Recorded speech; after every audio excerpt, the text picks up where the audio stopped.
Hey guys, welcome back to my channel. So we are doing an update on my Invisalign. I don't know why I sound so happy about it, because you know what? The second tray has been a complete bitch. There isn't other words I can use. I'm sorry for swearing. I've had this tray for 4 days and today is the first day where I don't feel like someone is actively pulling my teeth out. When I went to the dentist to get my second tray, and they also gave me this giant box up to tray 11, I believe, and I went to the dentist, they checked the trays, and the one thing my dentist did say is a lot of people turn up without the trays in thinking, oh, I'm getting my attachments on, I'm getting my next tray, and they end up having to send people home because your teeth move so quickly. So if you're going to collect your trays and have your attachments put on, make sure you actually wear your tray to your appointment. That is a good tip. Turned up, had the attachments put on, which genuinely just feels like an alien experience. It is so weird. You don't feel them being put on your teeth, and it's a lot of like water and fluid and just like a complete mess. I looked like something from a horror film, like a dentist horror film. There were tissues everywhere, there was water flying, and it was a little bit crazy. The only thing I did actually notice them doing and felt them doing was the IPR, which is when they're like shaving between your teeth, which they did bang in the middle, and I did not realise how bad it was. So with the trays in, you can't see it at all, which is good. But when I got home and I was like, I'm gonna have a coffee, I'm gonna have some lunch, it's gonna be good. Not only one was the tray impossible to get out, I saw the gap between my teeth and was like, holy hell, what has happened? What have they done? Like, it looks so big because my teeth were so crossed over before I didn't have a gap.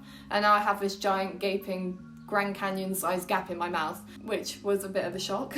The attachments do make a big difference. So my first tray, and I know a lot of people with their first tray as well, you don't have attachments, and having the attachments put on, not too bad. IPR, not too bad, except from when they nick your gum. Taking the trays in and out is impossible. It's so much harder. I've got used to it now. I'm on day 4.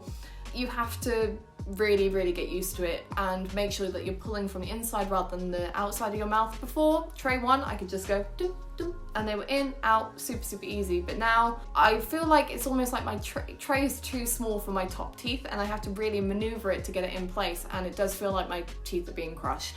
It is significantly harder to get them in and out. I do understand why people struggle, and the pain for the first couple of days of this tray was unbelievable. I did not want to eat. I ended up drinking coffee with my trays in through a straw, which I know you're not meant to do, but I was just like, I don't want to take them out. It really was as bad as everybody makes out. So my first video was definitely selling the high life of Invisalign, but actually the first couple of days of tray 2 have been horrible.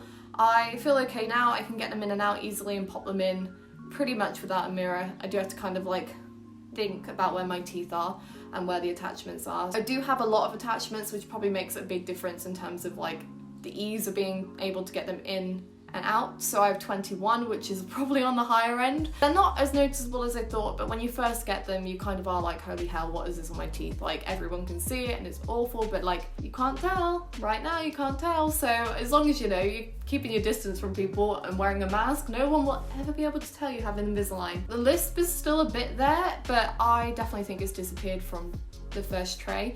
I've got this tray for 2 weeks, and then I'll be moving on to tray 3. And we'll be hopefully see this gap close up over a couple of weeks time, and you know, it'll be all good. But it'll be interesting to see if tray 3 is just as bad changing as tray 2 was. I did manage to lose an attachment, so I've lost one on a tooth that I have 2, and they've already booked me in to have it repaired. And apparently it's really important that if you do lose one, you do go back straight away. My dentist was like, we're really sorry, we can't get you in sooner, but it's really important that you do get it fixed. So that'll be happening, which I'm sure will make my life even more difficult getting my trays in and out. But yeah, I mean, I've definitely read some really horrible stories online about people crying and really struggling with it, and I do understand that now, because when you're trying to get the tray out and you can't get it out of your mouth, like you're physically struggling. Like, I have a tiny mouth, I have big hands. It's not an easy process trying to get them in and out. So I do understand now why people are like, it is a commitment, and you do have to kind of deal with the good and the bad days. So that's my update for tray 1. and starting Tray 2, I'll be back in a couple of weeks, I guess, and hopefully I'll take some photos throughout the process and hopefully I'll be able to see some improvement, because we'll get there eventually, even if it's a painful journey. If you like this video, make sure you give it a thumbs up. If you want to stay up to date with my Invisalign journey, subscribe, and yeah, I'll see you next time, and hopefully it won't be such a moany, ranty video. Bye!